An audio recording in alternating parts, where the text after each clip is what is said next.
Muito bem. Eu venho tratando aqui da leitura e da exegese do primeiro capítulo do Gênesis, né? Mas nesse vídeo aqui eu vou dar uma adiantada e vou pular logo para o terceiro capítulo, apenas para dar uma, uma explanada de leve aqui no contexto do terceiro capítulo aqui, devido a uma discussão que está rolando uns grupos do WhatsApp. Algumas pessoas insistem em me colocar. As pessoas me colocam em cada frio que você não tem noção, rapaz. Mas enfim, as pessoas me colocam nesses grupos aí e é onde os crentes ficam discutindo as suas interpretações que eles acham particulares da Bíblia, né? Eles não percebem que na verdade tudo que eles trazem foi ensinado para eles pela teologia, pela igreja e enfim. Eles não conseguem desvencilhar da Bíblia como um livro sagrado, certo? Como a palavra de Deus, como dizem, né? A gente sabe que a Bíblia não tem nada de palavra de Deus, não tem nada, não tem Deus nenhum, muito menos palavra de Deus, não tem sobrenatural nenhum, não existe nada disso, tá? Existe o mundo material e os conflitos de interesse em torno desse mundo material pelas diversas teocracias que se constituem ao longo do, do, do desdobramento da história humana, certo? Mesmo hoje, nós vivemos em teocracias, tá? Nunca deixou de ser teocracia. Por mais que venham com essa história de Estado laico e não sei o que. Não. No fundo, todos os governos no mundo são teocráticos. Porque eles servem a uma ideologia teocrática, tá? Eu acho que nada melhor do que esse terceiro capítulo aqui do Gênesis para escancarar isso, certo? Mas lendo dentro do contexto que nós estamos lendo aqui, evidentemente, né? Se você ler com os olhos religiosos e teológicos, você não vai perceber o que a gente aborda aqui, certo? Então vamos dar uma lida aqui no terceiro capítulo do Gênesis e vamos pontuar algumas coisas aqui. Eu quero deixar claro que isso aqui é um trabalho científico, certo? Que obedece ao método, obedece a critérios analíticos específicos, não, tá? Então, o que eu vou levantar aqui é uma especulação, porém ela é uma especulação que tem seus fundamentos, tem seus indícios, tem suas possíveis evidências históricas, arqueológicas, enfim. Então, não estou aqui afirmando que a verdade seja essa. O que eu posso afirmar com toda certeza para você é que não existe nenhum Deus criador do universo, não existe nenhuma criação do universo, e não existe nada sobrenatural nos termos modernos do que é sobrenatural na Bíblia. Isso não existe na Bíblia. Tá? Isso eu afirmo com todas as letras, sem medo de errar para você. Só quem não sabe ler a Bíblia e não sabe contextualizar os textos no seu contexto cultural, econômico, político e social da época é que embarca nesses delírios religiosos de criação do universo, criação do homem, esse tipo de coisa. Mas enfim, então vamos lá. No terceiro capítulo do Gênesis, o terceiro capítulo começa dizendo o seguinte: a serpente era mais astuta que todas as alimárias do campo que tinha feito o Yahvé Elohim. Certo? A primeira coisa aqui, vamos lembrar que Elohim é um substantivo plural que significa governos, governantes, poderes, poderosos, enfim. Não tem absolutamente nada a ver com o Deus do monoteísmo das religiões ditas abraâmicas, certo? Isso é uma invenção posterior, certo? Então, Elohim é poderes ou poderosos, ou governos, governantes, enfim. Yahvé é um título messiânico, assim como Cristo é um título messiânico. Então, como tem o Cristo do Yahvé, certo? Que é o título messiânico aplicado ao personagem bíblico Jesus. Tem o Yahvé dos Elohim, o Yahvé que é o eleito dos poderosos, o eleito dos poderes, o eleito entre os poderosos, o eleito entre os poderes, certo? E Jesus é o Cristo desse Yahvé, o Cristo, ou seja, o enviado do eleito entre os poderes, entre os poderosos, seja lá, dependendo do contexto, certo? Então, Yahvé é um título messiânico, não tem nada a ver com nome de divindade, nada disso, certo? Então, a serpente era a mais astuta das alimárias do campo que tinha feito o eleito entre os poderosos. Agora, o que é a serpente? Bom, há uma possível especulação aqui, frisando possível, não quer dizer que seja essa a exata interpretação, mas há uma hipótese que pode ser provável aqui, dessa serpente em questão ser a deusa Wadjat do Baixo Egito.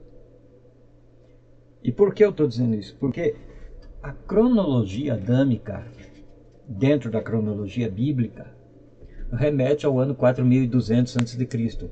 O mítico nascimento de Adão teria se dado, né, em 4002 a.C., certo? E, tirando-se os 800 anos que Adão viveu depois de gerar Sete aos 130, somando 930 no total, você cai numa data arqueológica e cronológica historicamente situada entre 3200 e 3070 a.C.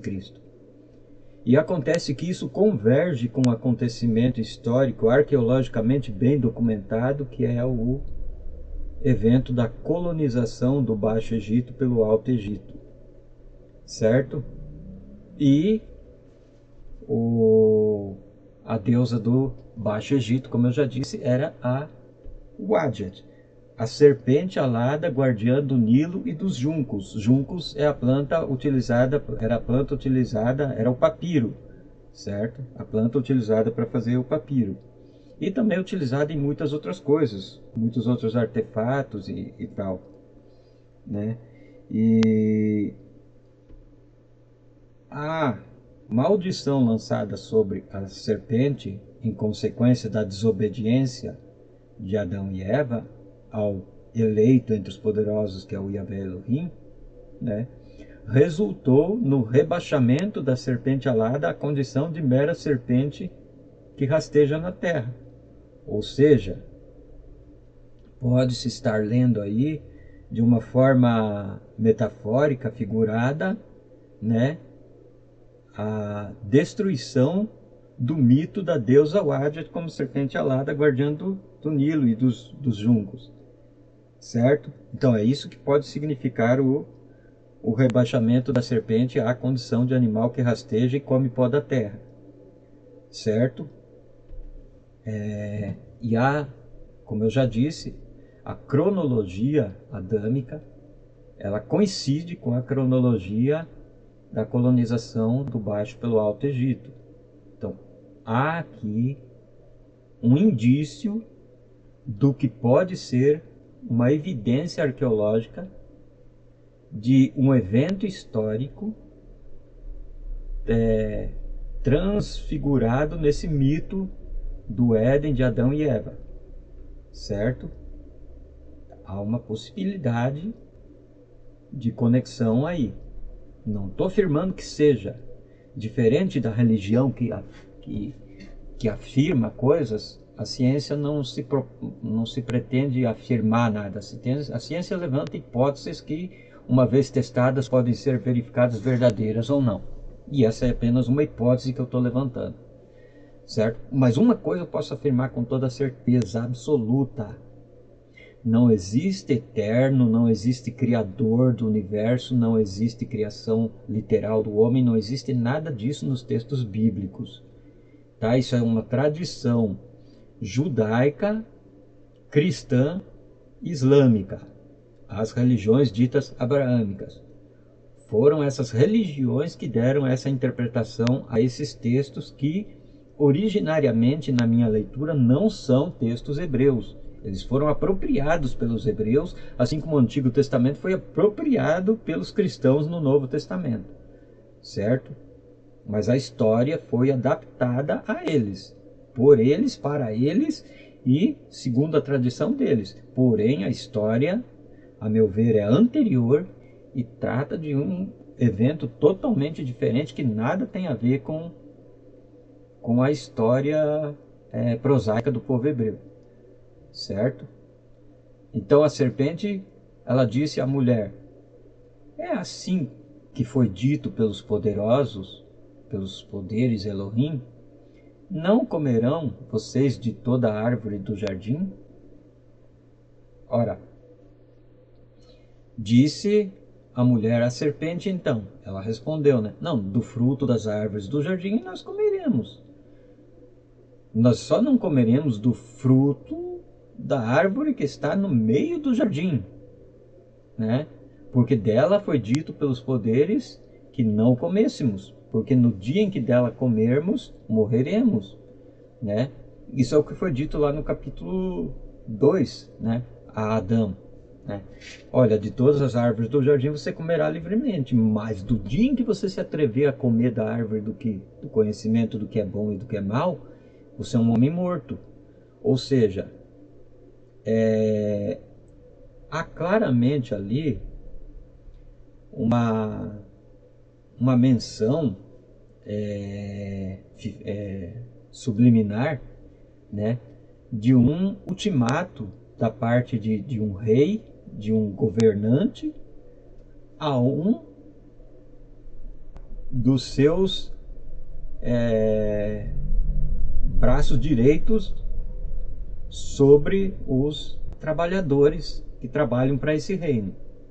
Lembra que Adão foi colocado no jardim do eleito dos poderosos, o Yahvé Elohim, para lavrar e guardar o jardim, ou seja, não se trata da criação do homem no paraíso, como os cristãos dizem, onde ele não fazia nada, vivia de boa. Não.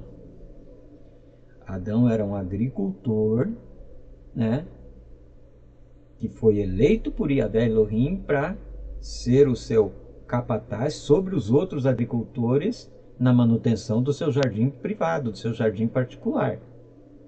Certo? Tenha isso bem claramente. Para quê? Para lavrar e proteger esse jardim, certo? Proteger provavelmente de outros reinos, né? E trabalhar na manutenção desse jardim, certo? Então nós estamos falando de uma relação feudal aqui entre o Senhor Yahvé Elohim, né? O eleito entre os poderosos, né? E os seus vassalos, comandados pelo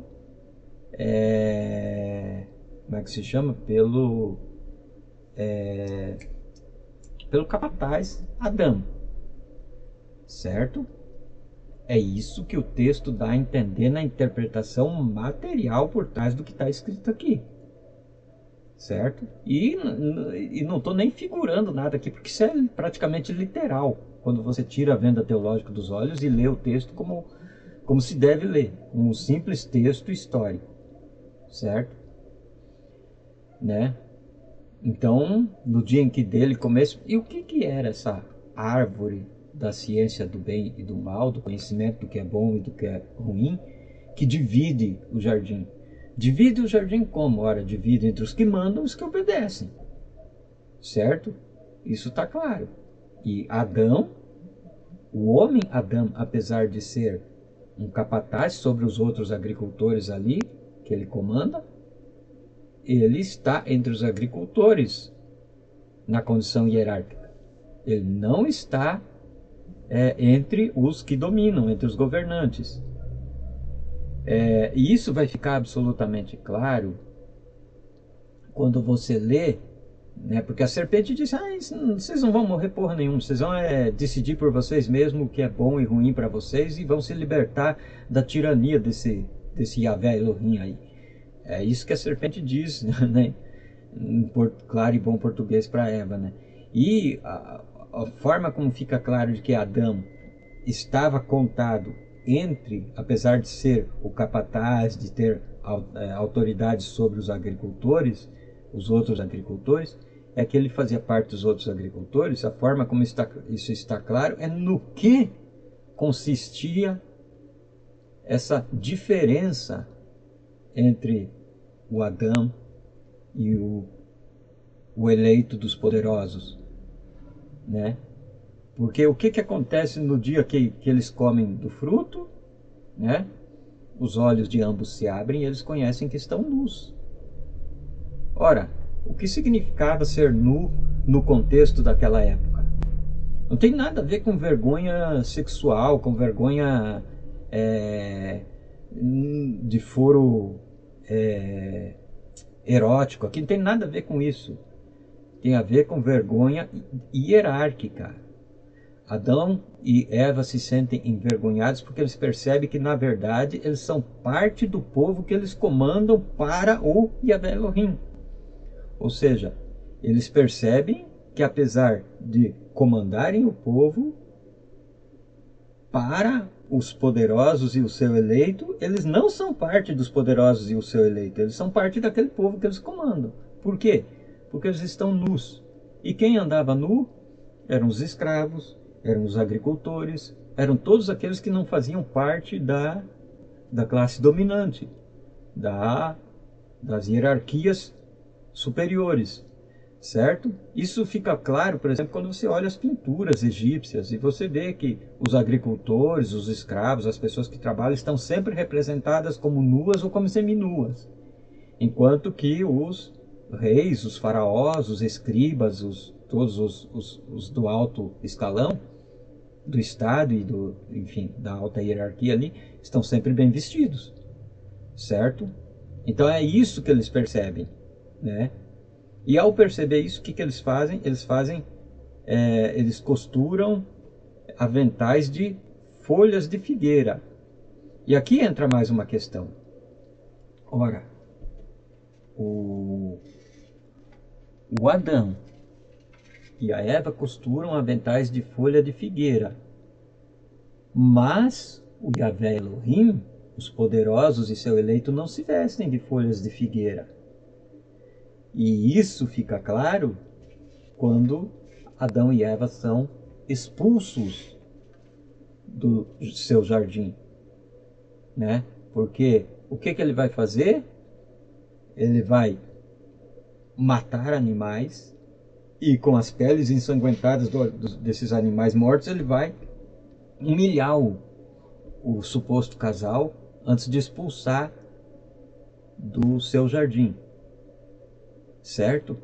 Então, ou seja, Adão e Eva, além de se vestirem também, o que para os poderosos Elohim e seu eleito Yahvé era um insulto, onde já se viu, os escravos agora vão se igualar a gente, e eles não só estão se igualando, como eles estão se vestindo de uma forma limpa.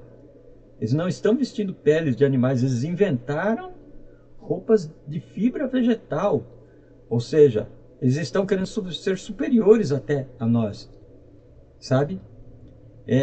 Então, por isso que ele mata os animais e faz. E aí é uma outra questão. Se você lê atentamente o texto, você repara que o desgraçado, que não tem absolutamente nada a ver com a regra estabelecida no Jardim do Éden, é justamente o tal Yahvé Elohim. Lembra que ele trouxe animais para o Adão conhecer, os animais do campo que ele criava, para o Adão conhecer e dar nomes a esses animais? Ora, esses animais nada mais eram do que a pecuária do Yahvé Elohim. Nós estamos diante de um senhor feudal e sua pecuária que escraviza agricultores para produzir erva para alimentar sua pecuária. E em troca ganha o direito de usufruir das frutas das árvores frutíferas que estão plantadas nesse jardim. Depois da rebelião do casal e consequentemente dos agricultores sob a liderança desse casal, né? Esse casal expulso do Jardim do Éden perde o direito de comer das frutas e é condenado a comer apenas da erva do campo. Ou seja, é condenado a comer apenas daquilo que eles plantam para alimentar os animais da pecuária do Yahvé. Certo? E você observando depois no capítulo 4, por exemplo, a questão dos filhos do Adão e da Eva, do Caim e do Abel, você vê como Caim, que é o agricultor, que é o que Adão deveria ser no Jardim do Éden, né, que é a forma limpa de se viver, vegetariana, sem matança animal, sem escravização animal, sem nada. O Caim é colocado como o maldito, o assassino, o fraternicida, né, por matar o seu irmão Abel, que é colocado como se fosse o santo, né? E quem é Abel? É o pecuarista do Yahvé, é o pastor responsável pelo rebanho do Yahvé, certo? Então você veja que há um conflito fundiário entre pecuaristas e agricultores aqui. E eu não vou entrar em minúcias disso, mas se você vê, há duas teocracias em disputa aqui. A teocracia vegetariana, representada em Caim, e a teocracia pecuarista do Yahvé, representada em Abel. E Abel é colocado como o herói e, consequentemente, a pecuária, a teocracia pecuária vira a teocracia dominante. Isso se reflete até hoje. Os vegetarianos no mundo, se somados, vegetarianos estritos, eles não dão aí nem sequer, acho que 2 ou 3% da população mundial. O resto tudo vive de explorar animais e matar animais e tratar animais como coisas e como recursos, né? Ou seja, são todos devotos da teocracia de Yahvé, da teocracia pecuária. Então não existe governo que não seja teocrático no mundo. Todos os governos no mundo são teocráticos. E a teocracia que reina no mundo hoje é a teocracia pecuarista. Tanto é que 70% de todos os recursos agrícolas no mundo hoje são empregados para a manutenção da pecuária. Apenas 30% são plantio direto para a alimentação humana, certo? E sendo que a maior parte das proteínas e das calorias que se consome diretamente por humanos vem justamente desses 30% que correspondem à plantação direta para manutenção e alimentação humana, certo? A relação é exatamente a inversa. Praticamente 70% da proteína e das calorias consumidas por humanos vem da agricultura, né? Enquanto 70% da agricultura é voltada à manutenção da pecuária. Então, se vocês não estão compreendendo o mundo real em que vivemos e como as coisas funcionam, é porque a mente de vocês, o cérebro de vocês foi sabotado pela religião, pela tal espiritualidade, pela crença no sobrenatural, para que vocês não vejam o mundo real, certo? Vocês não enxergam o mundo real como ele é, porque vocês estão com a mente sabotada. Vocês pensam de forma religiosa. Mesmo aqueles que dizem ter saído da religião, a religião continua neles. Eles continuam crendo em Criador, em eterno, em espírito, alma e toda essa baboseira que sustenta a teocracia pecuarista e a teocracia capitalista. Porque a teocracia pecuarista e a teocracia capitalista, no fim, se fundem numa só. 70% dos recursos agrícolas está concentrado na pecuária e, portanto, 70% do capitalismo se sustenta sobre a pecuária, certo? Então isso é muito óbvio quando você tira essa venda teológica dos olhos e passa a ler as coisas de forma realmente material, tá? Eu não vou, como eu disse, esse vídeo aqui eu estou adiantando o assunto, então não vou me aprofundar agora, mas é apenas para dar uma explanada por cima. E eu pretendo me aprofundar muito nesses temas, nessas questões e tudo isso, mas é um trabalho árduo, é um trabalho enfadonho. Você não encontra referências diretas para o que você está procurando, porque, como eu disse, a teocracia vigente, a teocracia pecuarista e a teocracia capitalista, certo? Então é muito difícil você encontrar fontes diretas, confiáveis para o que está por trás realmente desses textos bíblicos e de todos os textos sagrados de todas as religiões. Ditos sagrados, sagrado nada é, entendeu? É muito difícil você achar fontes diretas confiáveis. O que você tem que fazer é ir deduzindo a partir de fontes indiretas. É ir juntando as peças de um quebra-cabeças que você não tem ideia do tamanho que é, certo? Mas dá para montar esse quebra-cabeças. Só que é realmente um trabalho inglório. É uma coisa enfadonha de se fazer. Mas enfim, aí você tem que explicar essas coisas para religiosos que têm uma mente teocrática, uma mente teológica, uma mente completamente dissociada do mundo real, né? Que acredita no sobrenatural, que acredita que existe um ser eterno em algum lugar invisível cuidando da vida dele. E tudo isso foi imbuído na mente do povo para que o povo seja dominado pela classe dominante que se estabelece por meio dessas baboseiras aí, certo? Então é realmente um trabalho muito enfadonho isso aqui. Enfim, eu também não considero isso aqui como um dever, como uma missão, nem como nada. É apenas uma curiosidade que é apenas uma coisa que eu faço para mim mesmo. Se der em alguma coisa, beleza. Se não der, eu não tenho a missão de salvar o mundo de nada. Eu não sou ninguém. Amanhã ou depois eu já não tô mais nessa merda aqui. E foda-se, entendeu?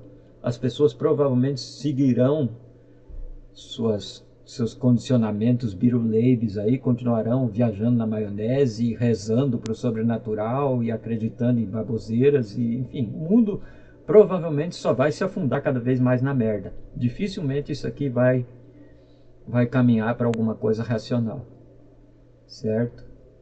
Então é isso, um abraço, até a próxima aí. Falou, valeu, a gente se vê. Ou não, sei lá.